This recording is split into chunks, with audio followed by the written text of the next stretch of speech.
Sumsel 24 jam hari ini.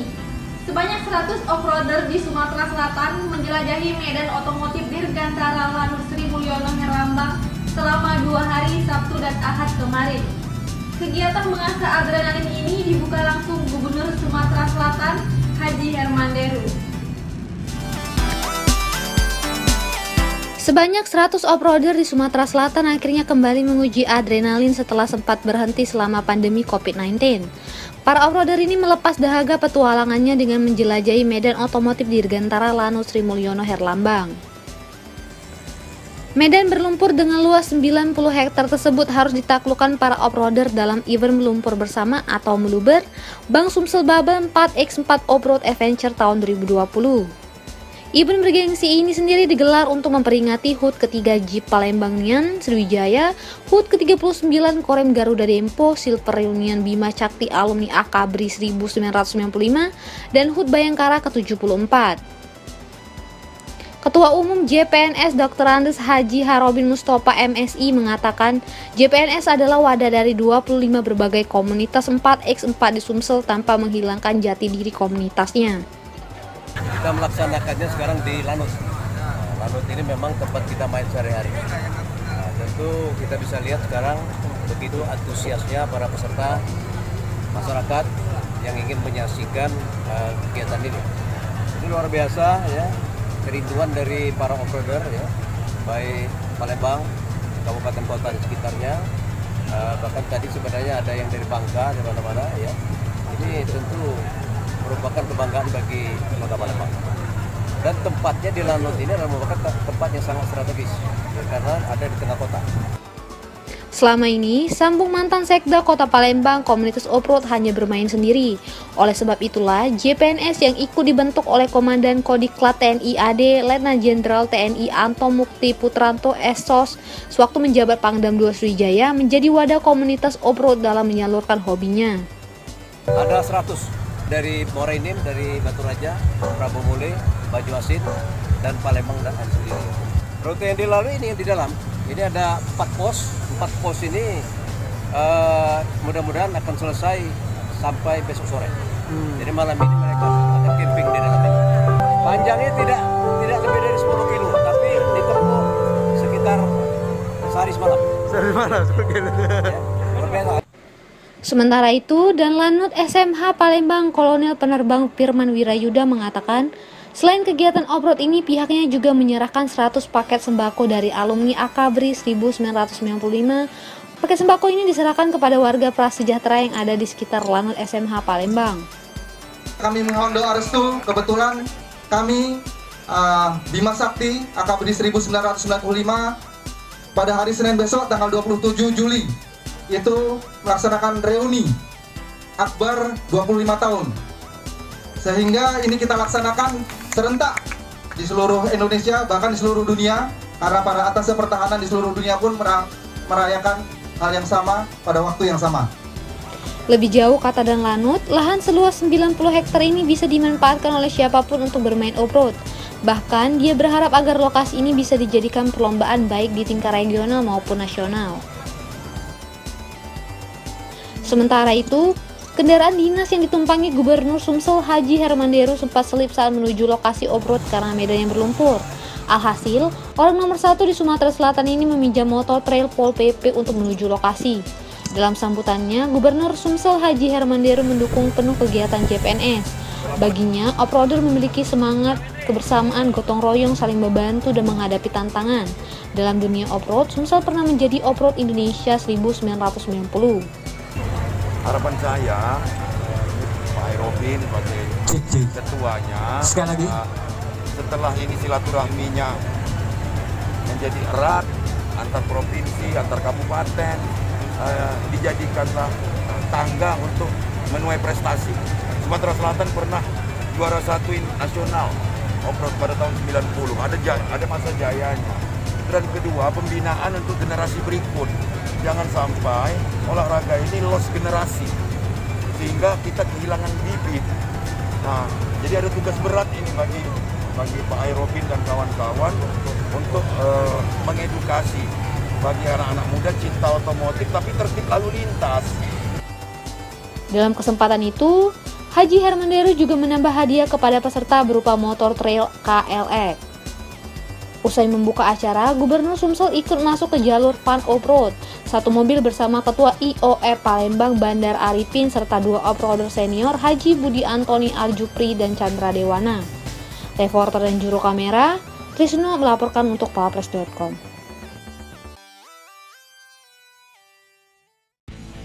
Satu lagi keluaran terbaru pabrikan Yamaha WR155R namanya. Motor yang dikenalkan PT Tamrin Brother Main Dealer Yamaha di Palembang Indah Mall ini mampu menaklukkan seluruh medan. Tangguh dan mampu melibas di segala medan menjadi keunggulan Yamaha WR155R yang resmi dikenalkan PT Tamrin Brothers Main Dealer Yamaha di Palembang Indah Mall, Sabtu 25 Juli 2020. Sesuai dengan tampilan bodi motor yang maskulin, Yamaha New WR155R ini bertema The Real Adventure Motorcycle, sehingga bisa menjelajahi seluruh medan, baik desa, kota, hingga medan pegunungan. GM Yamaha Tamrin Brothers Billy Leonardi menjelaskan kehadiran motor teranyar pabrikan otomotif berlambang Garut Putala ini semakin meramaikan pasar motor trail, apalagi motor ini ditargetkan mampu terjual hingga 100 unit per bulan. Selain itu, motor yang dibanderol seharga Rp39.999.000 ini sudah bisa dipesan oleh konsumen dan sampai saat ini sudah ada konsumen yang masuk dalam daftar inden. Dia menjelaskan, Sumatera Selatan menjadi pasar potensial untuk pasar motor ini mengingat luasnya wilayah perkebunan yang ada sehingga bisa diskoper oleh Yamaha WR155R. Motor dengan tampilan maskulin memiliki mesin berkapasitas 155 cc, liquid cool 4 langkah dengan teknologi VVI yang mampu menghasilkan tenaga sebesar 12,3 kW atau 10.000 rpm dan torsi sebesar 14,3 Nm atau 6.500 rpm. Untuk meningkatkan kestabilan dan kemampuan mobilitas di segala medan, motorsport adventure Yamaha ini sudah menggunakan ban tipe dual purpose yang menempel di pelek berbahan aluminium yang kuat. Serta WR155R juga mengadopsi rangka tipe semi double cradle yang kokoh dan stabil. Pada bagian suspensi depan Yamaha WR155R mengaplikasikan tipe suspensi jenis teleskopik dengan ukuran diameter 41 mm. Karakter suspensi depan ini juga diklaim sangat rigid, sehingga menjamin motor tetap optimal baik di jalur on-road maupun off-road. Sementara untuk suspensi belakang sudah didukung dengan tipe link monocross yang dilengkapi oli dan dapat diatur tingkat kekerasannya sesuai selera pengguna. Yamaha WR155R dibekali dengan mesin yang identik dengan mesin All New R15 Fiction Air dan MT15. Mesin ini punya konfigurasi 155 cc SOHC dengan rasio kompresi 11,6:1. Mesin tersebut sudah mengusung teknologi fuel injection dan menggunakan pendingin cairan. Dan untuk varian warna, Yamaha WR155R hanya tersedia dalam 2 tampilan, yaitu Yamaha Blue dan Yamaha Black. Tunggu apa lagi? Buruan pesan. Reporter Ella Sulistiana, juru kamera Al-Hadi Farid melaporkan untuk palapres.com. Dr. M. Idris MPD akhirnya terpilih secara aklamasi sebagai Ketua Formatur Masyarakat Sejarawan Indonesia atau MSI Kota Palembang 5 tahun ke depan. Terpilihnya Idris setelah digelar rapat di Laboratorium Sejarah Universitas PGRI Palembang Sabtu 25 Juli kemarin.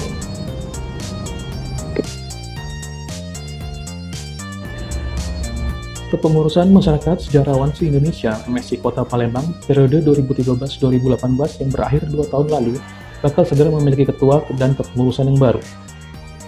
Soalnya dalam rapat yang digelar di Laboratorium Sejarah Universitas PGRI Palembang Sabtu 25 Juli 2020 terpilih secara aklamasi Dr. M. Idris MPD sebagai Ketua Formatur MSI Kota Palembang. M. Idris selanjutnya diemani amanat untuk membentuk kepengurusan MSI Kota Palembang untuk 5 tahun ke depan. Anggota tim formatur Kemas A.R. Panji, SPD MSI kepada palapres.com Minggu 26 Juli 2020 kemarin menjelaskan sesuai hasil rapat, para peserta bersepakat secara musyawarah menunjuk M. Idris sebagai ketua formatur dan memberi kepercayaan kepadanya untuk membentuk kepengurusan. Dan alhamdulillah kemarin di lab sejarah PGRI kita bersepakat secara musyawarah menunjuk Dr. M. Idris sebagai ketua formatur. Di dalam rapat itu kita menunjuk dan memberikan kepercayaan kepada Idris untuk membentuk kepengurusan. Artinya kita tidak melalui musyawarah, tapi cukup dengan pleno kecil, kemudian kalau sudah terbentuk nanti akan diadakan pleno yang besar atau pleno penuh, gitu kan. Nah tentu Pak Idris punya waktu untuk menyusun dalam beberapa hari ke depan, menyusun struktur dan juga nanti menyiapkan proker-proker yang akan nanti secara garis besar saja dulu. Nanti kalau sudah pengurusnya sudah diajukan kepada Sumsel Provinsi, MSI Kota Sumsel, nah tentu kita harapannya akan segera dilantik. Jadi tetap akan berkoordinasi dengan pengurus di tingkat lebih tinggi atau level di atasnya. Karena kan sistem di MSI ini kan dia pakai sistem pusat, wilayah, cabang, kemudian baru ranting seperti itu. Diakui Pemas Air Panji, terbentuknya kepengurusan MSI Kota Palembang periode kedua ini terlambat karena sempat stagnan selama 2 tahun. Ya silakan untuk. Nah kenapa ini terlalu lama? Kan pertanyaannya kan 2018 sudah selesai nih. Kenapa baru 2020? Ya itu tadi masalahnya setiap tidak ada yang berinisiatif untuk melakukan pembentukan baru, sementara ketua yang lama Pak Sab juga sedang terlalu sibuk dan lain sebagainya. Mungkin baru sepakat gitu kan, sepakat dalam artinya bersedia untuk membentuk baru. Ya kita tentu sebagai inisiator dari pembentukan MSI Kota Palembang ini mengucapkan terima kasih kepada Pak Sab yang sudah mengabdikan dirinya selama 1 periode 2013-2018. Dan insya Allah kalaupun nanti terbentuk kepengurusan periode yang kedua ini, siapapun yang terpilih nanti jadi ketua umum, ya Pak Sab kita minta tetap menjadi pembina atau penasehat di situ bersama mantan-mantan pengurus yang mungkin tidak bersedia lagi menjadi pengurus, kita naikkan menjadi penasehat supaya regenerasi organisasi ini tetap berjalan. Jadi kita pakai mereka yang sudah senior itu tetap kita mintakan masukannya, karena organisasi ini kan kaderisasi dan berjenjang. Mungkin itu yang bisa saya sampaikan. Reporter dan juru kamera Dudi Oskander melaporkan untuk Pampers.com.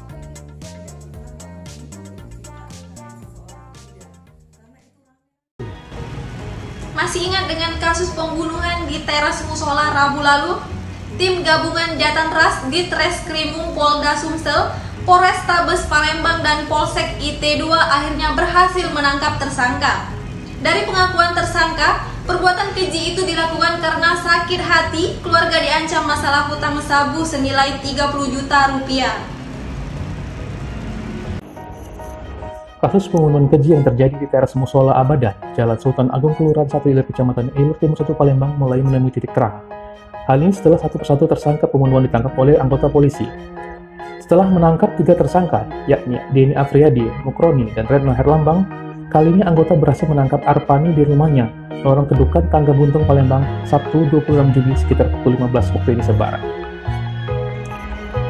Di Reskrimum Polda Sumsel, Kombes Pol Hisar Sialagan menjelaskan, pengungkapan kasus yang dilakukan ini setelah tim gabungan melakukan pengejaran di lokasi pelarian pelaku. Dia menjelaskan, kasus penembakan disertai pembacokan yang dilakukan oleh pelaku Denny dan adiknya Arpani dikarenakan keluarga yang sering diteror korban muslim. Hal ini dikarenakan kakak tiri pelaku memiliki hutang sabu senilai 30 juta rupiah karena kesal selalu diteror korban, membuat pelaku Denny mengatur rencana untuk membunuh korban. Ia mengajak sang adik Arpani dan juga kedua temannya yang juga tetangga pelaku untuk menghabisi nyawa korban. Kejadian berawal saat korban menghadang keponakan tersangka Arpani bernama Juta sekitar pukul 11 waktu Indonesia Barat, Rabu 22 Juli 2020. Menagihkan hutangnya dan mengancam sehingga direspon oleh pelaku dengan melakukan